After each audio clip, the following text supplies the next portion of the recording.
Hi, I'm Dr. Ken Snyder, the dental director of the St. Vincent de Paul Charity Dental Clinic here in Phoenix, Arizona. And this is Betty Contreras, who is you've been with us quite a while as a dental assistant. Yes. And welcome to the Chronicles of Betty. So when we talked the last time, Betty, it was kind of a special occasion. You were going down to take your citizenship test, and you got that, and we talked about how long you'd been waiting for that, 20 years, and now you're a citizen, Miss America, as it is. And but today we want to go kind of get on track with the Chronicles of Betty, which are meant to be an inspiration to young men and women everywhere, and even people of any age, as to the fact that if you have a dream and you hold that dream here inside your heart and you don't let it out, you will achieve that dream. And the right people will come along at exactly the right time. The right things will happen to help you achieve that dream. And you are about that far from achieving that dream. So it's going to be an exciting time to visit with Betty every week. And so we hope you'll join us for that. Betty, I'd like to talk a little bit about your childhood. So you were born in Chihuahua. Yes. Yeah. And what was the name of the town in Chihuahua? Nuevo Casas Grandes, Chihuahua. Okay. And can you describe what does that look like? Is it a village or a city, or what would you? It's a really tiny city. Yeah. Not too big, but it's not like way too small either. So. Yeah. And would you say the people who live there are wealthy or middle class, or kind of maybe lower poverty type of town? No, it's a little bit of everything. Yeah, we have like one side where the rich people live, and then the okay people, and then the poor people. And, where I grew up. I got to ask you, because the type of towns that I grew up in Pittsburgh, did you have a train going through the town? Yes. Okay, yes, because in Pittsburgh we had this side of the tracks. Oh, okay. Well, yeah. And then there was the rest of us on this side of the tracks. Yeah, kind of like that. Yeah, the same. Yeah. Okay, so now you came from a large family, right? Yeah. How many are in your family? We were 11. 2 11, passed away, so now we're 9. Yeah, and I know, because you've told me this, and people who have seen our little introductory film, if they have, probably know that you actually have never known, even to this day, who your father is, right? Nope, I have no idea how he looks. I don't know if he has blue eyes, blonde hair. I don't think he has blue eyes. But yeah, no, I have no idea how he looks. Did you ever hear anything about him, or? Well, I just know that he was a policeman. Wow. Yeah, so that's good, I guess. Yeah. And then what else? I think that was it. And then he has more kids. So I have step siblings. I don't know them. I haven't met them. So yeah, I don't know how many, but I do. Wow, that would be interesting to, now they have these things like 23andMe and different things. I mean, you never know, right? Yeah, that's true. Yeah, you can find out. So what was your mom like? What was the home life like? Well, hard to say, but my mom, wasn't there as much. We basically grew up, by ourselves. Our siblings taking care of each other, and I have one aunt that she used to just go and check and see if we were already inside home by a certain time and things like that. But my mom wasn't there much. So, oh, really? Yeah. And why would that be? Or did she have to work overtime or something? Or what was the? She worked, but not a lot. Mainly, she had a drinking problem. So she would disappear for time to time and then come back and, come and go. It must have been pretty tough. How many siblings were there altogether? 10 at that time. Because the first one, it was a girl who passed away. She was a newborn, so I didn't get to meet her. But yeah, she was little when she passed away. Yeah. And you kind of told me the story, I guess, that they put her in a suitcase or something. Yeah, well, that's what my aunt and my mom told me the story that, well, my mom was really young when she started having kids. She was barely 13. And then she got pregnant, she had this baby, and she was still a child, having a child. And I guess she wanted to go play to the park. And for her, it was easy just to put the baby on a briefcase, as like use it as a little bed, like a bassinet or something. And then she went off and played, but she didn't know the baby was sick. So when her husband at that time came home, found the baby, my mom wasn't home, she was playing in the park, and then he found the baby, and the baby was already dead. Oh, wow. Wow. So that's crazy. Yes. Yeah, wow, that is sad. So there were, how many of you, 10 altogether? Yes. Well, altogether 11 with that baby who passed away, but after she passed away, it was 10. Okay, and how many boys, how many girls? Five boys and 5 girls. Okay, and you were where? Ooh, like in the middle. Somewhere in the middle. Too many. Yeah. Hard to tell, huh? Yeah. Can you describe what your house was like, the house you grew up in? Oh, it was pretty small. It was,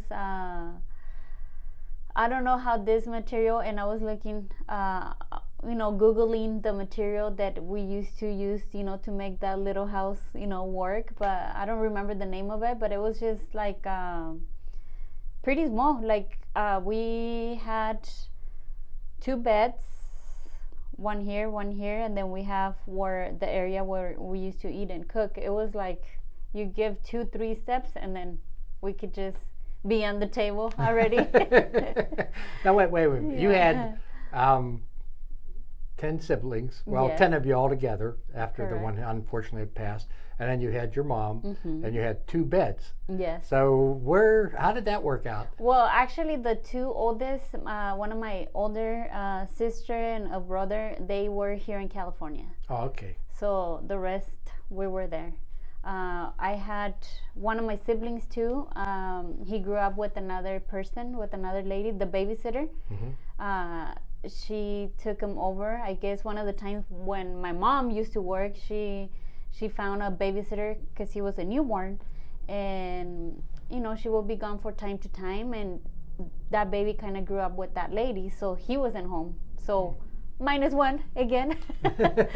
But still, that's only 2 beds. I know. I remember just once just the feet were like this, facing heads to the end, and then feet like this. So if someone pee on the bed, oh, you already knew that someone peed because your feet were wet. Oh, wow. Yeah, so pretty interesting. Did that happen very often? Oh yeah, we had one of my sisters. She was peeing all the time. So did you have a bathroom in the house? No. So they So had... maybe she used it as the bathroom because Oh, okay, so you kind of did. It was dark at night, and the bathroom was outside. So obviously, she was little. She's not gonna get up and go by herself to the bathroom, and I wasn't gonna get up and take her to the bathroom at night. Yeah. She could pee. It's okay. Wow. So, did you, when you woke up in the morning, did you have breakfast and then lunch and then dinner, or how did that? Not all the time. I would say it would be rare. I remember in the mornings, being hungry. Somehow, I have no idea, and I still sometimes remember, I don't know how I managed to tell myself that I needed to go to school, because we had no one to tell us, oh, school, you need to go to school, you're supposed to be going to school, you're supposed to be good, or things like that. No, so somehow I just got up. I didn't brush my teeth. I didn't know what that was back then. Did you have a toothbrush? No, Oh, no, never. Wow. So, and then no shower, obviously, not even wash my face, not even a pencil or a notebook. I would just get up and go to school, and then they will give me paper and So did you sleep in the same clothes that you wore all day long, or did you have what we call pajamas or that? No. Nothing like that, huh? Yeah, no. So how often, did you ever have the opportunity to wash clothes, or how did that work out? No, not really. Sometimes my older sister, the one older than me, used to wash by hand, but not all the time. So we wore wear whatever we had every day, all day. So you couldn't wash your hair either, or anything like that? No, because we didn't have a bathroom, like a shower. Yeah. So I did sometimes outside the house and with the hose detergent. When it rained, did you all like run outside? Or Oh yeah. Oh, did you really? Yeah, we Oh, my did. goodness. Yeah, That was kind of a that was bonus, fun. huh? Yeah. Yeah, that was. So what would be like when I was a kid growing up? I had 3 meals a day, and that I would had, my parents had both of them and everything. We didn't have a whole lot, but my favorite meal, and for some reason we never had it for breakfast, but once in a while, every couple of months we'd have it for dinner, and it was pancakes. Oh, and Lord. I loved pancakes. To this day, I still love pancakes. Yes. But what would be your favorite meal as a kid growing up? I mean, what were you? I wish I could say pancakes, but I didn't know what pancakes were until I got to the U.S. I think Did I introduce you to pancakes? I'm maybe? pretty sure you Okay. did. I think it was potatoes. Oh, Yeah. yeah. So were there like any fields nearby where you could go or pick fruit or vegetables or anything, or how did you guys? But you had to pay for them. Oh, okay. So So- you couldn't just like. Yeah, or work for them, and then they'll give you some to take home. And we want to get back to some more of these things. But I know, at what age did you have your first job? Because I was kind of astounded. 7 years old. Lucky number years. 7. Yeah. See? Well, I'll tell you what, I was actually 6 years old. Ah, you beat me. I was the newspaper boy. You had to be older, but my dad wanted me to have a job for whatever reason. I don't know. But so my older sister had to sign up to have the job. The one our regular guy was quitting, and so she had to go around with him and learn the route. And he kind of had a crush on her, and she couldn't stand it.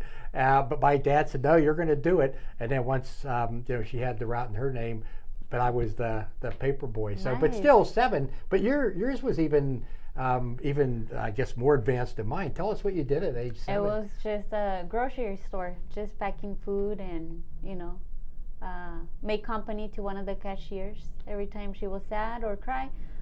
At 7 years old, she used to tell me her stories. And how old was she at the time? I think she was around 18, 20. Okay, And I was so- 7, and yeah, every time she had problems with her boyfriend, for some reason she was telling me her problems. So It's like when you're packing the food, and obviously you don't have much food at home. Did you ever like take a bite out of someone's apple, then stick it in the bag? Or? no, I never did that. But that's the way they used to pay me at that store when I used to work there. Not with money. They will pay me with potatoes, eggs. They will ask me, okay, what do you want for your, to take home for all your Wow. siblings? So I will say, beans, eggs, potatoes, something that we could make really, really easy. Yeah. So you were kind of the breadwinner for your family at an early age, huh? Yes, I was.